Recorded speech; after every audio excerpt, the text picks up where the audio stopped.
Alright, UTV Outlaws. We're here back with the four-seater again. This time we're going to be doing some axle swaps. So go ahead and take it, Tim. Alright, so got some Rhino 2.0s. I already did this side. Got it out, swapped it. Now we're going to do the driver's side. Or I'm sorry, the passenger side. I've been doing a lot of jumping and it's a lot of wear. This axle's still good, but driver's side, not so much. Yeah, driver's side was binding and started causing a click about 2 trips ago. And it shouldn't do that. But we got that solved. This axle did not come out as planned. So it took some PB Blaster, taking the axle apart, and makeshift slide hammer to get it out. But got it out. Hopefully this side isn't that bad. We will see.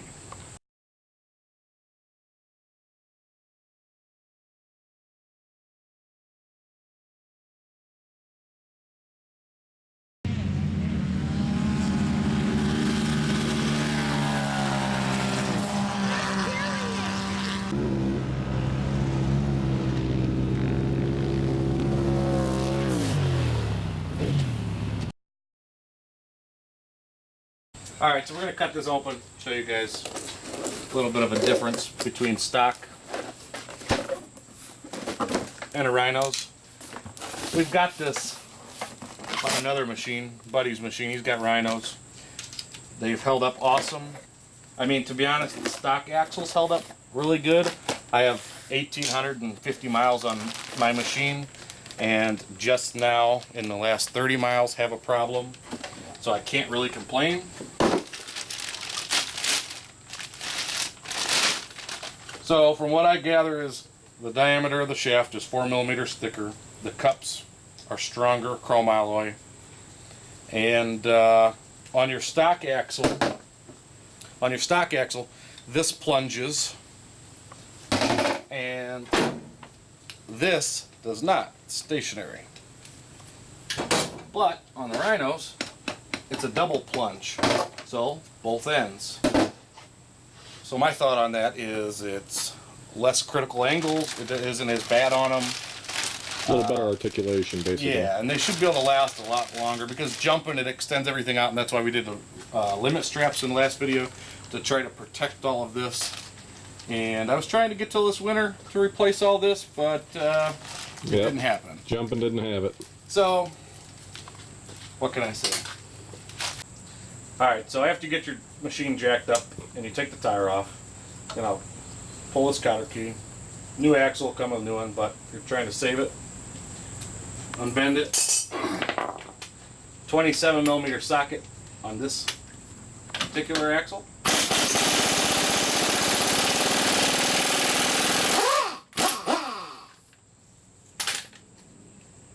Got a washer here. Maybe. There it is. So then, you'll need an 18.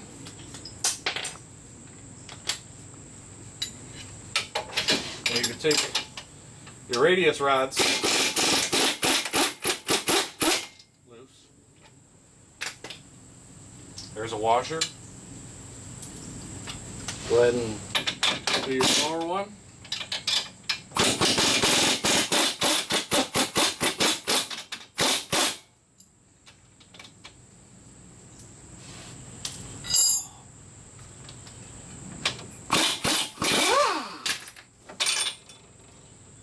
There's a lower bolt.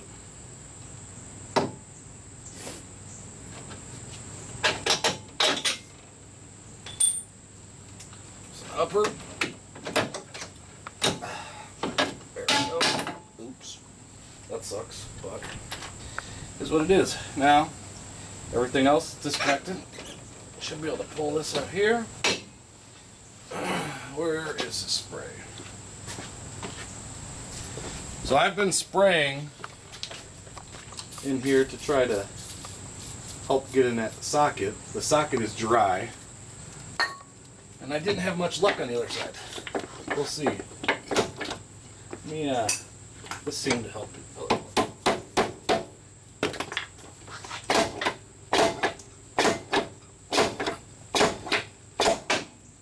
There you go. See, the oil or the PB blaster was able to get in here and help loosen this up. The other side had a lot of debris in there, and mud, dirt, water, everything gets inside there and makes it complicated. So, You want to show them your hammer, your slide hammer? yeah, see, this one don't really have any binding. Maybe a little bit, but it's still good trail axle. So, I don't have a slide hammer. All these guys try to make up something new, but basically, I grabbed the cup. Here, I could demonstrate it over here. So here's the cup from the other axle. We'll just pretend that it's in there. There. Basically, I set this up here like this. I tried to get it to where I can get a straight bite. Now you got to go crazy tight. I'm not going to do it this time, but get it crazy tight on there, and I welded a chain to there and bolted it around there. And all I did was just some nice hard taps, and after about 5 it came out. But Seems like PB blaster is the key to everything. PB blaster is actually the key, but this is your next go-to and probably the easiest. Some people might not have a welder, but I do, so I'm sure they could figure it out otherwise. yeah. But it worked. It got it out, but the PB blaster is the trick. That is really, PB blaster will get in any crack and crevice. Alright, so we never have that problem where the axle gets stuck in the trans or in the wheel bearing.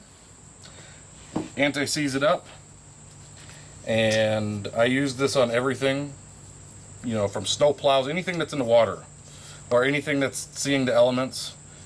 You'll always get it back apart. Easy. So if you do this, which I'm sure these axles have to come out again, I'm not saying I want any problems, but I know it's going to happen.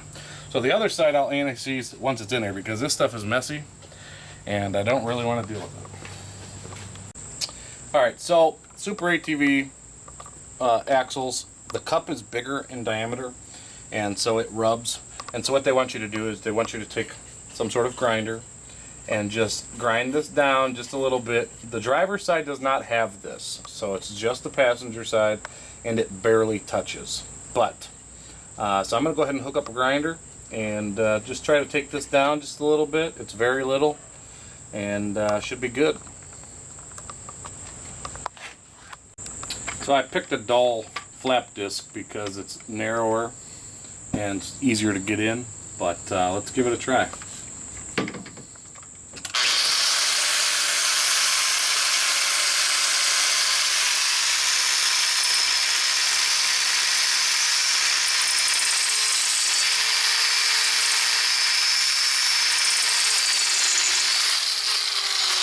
Safety glasses. You like them Oakland Yeah. safety glasses? In style. Woo! You good? Yeah, I think so. Yeah. We'll see. Alright, so we're going to go ahead and try to stick this in here and see if it clears.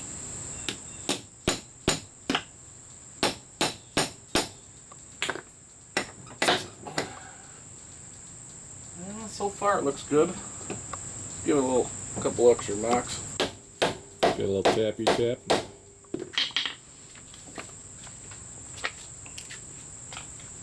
Yeah, let me get a flashlight and double check it, but I think it looks good. You might be able to see a little bit better if I grab a flashlight.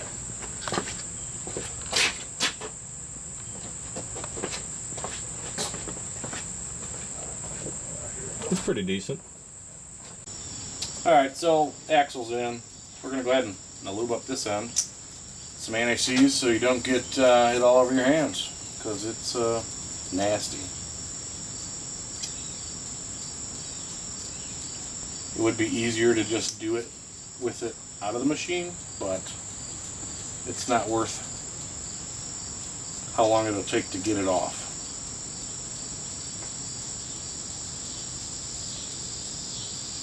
Okay, so that is that.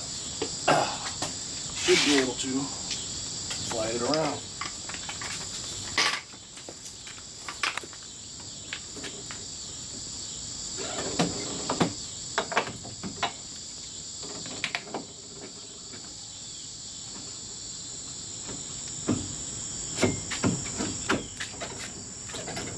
that's that. So they send you 2 washers. I don't use them.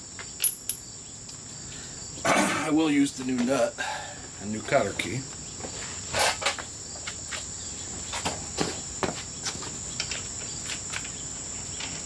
But you just want to start that because you won't be able to get your radius rods back on.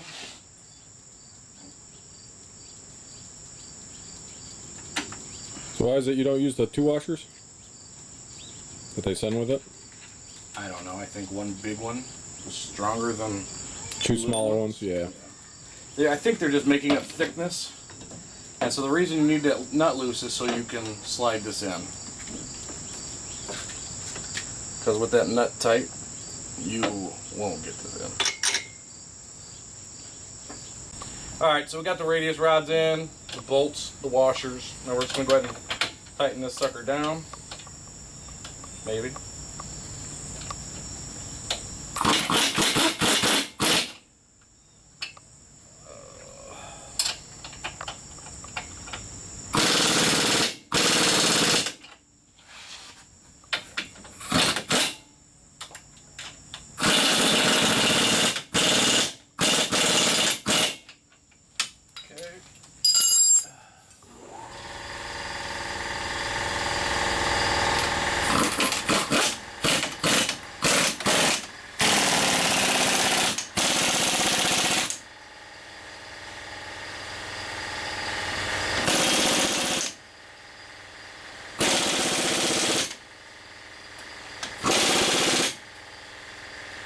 Is that official?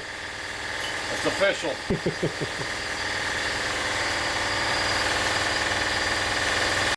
Alright, so we got the axles buttoned up, everything's put back together. Seems like it's ready to go. The quality of the Rhinos seem pretty good.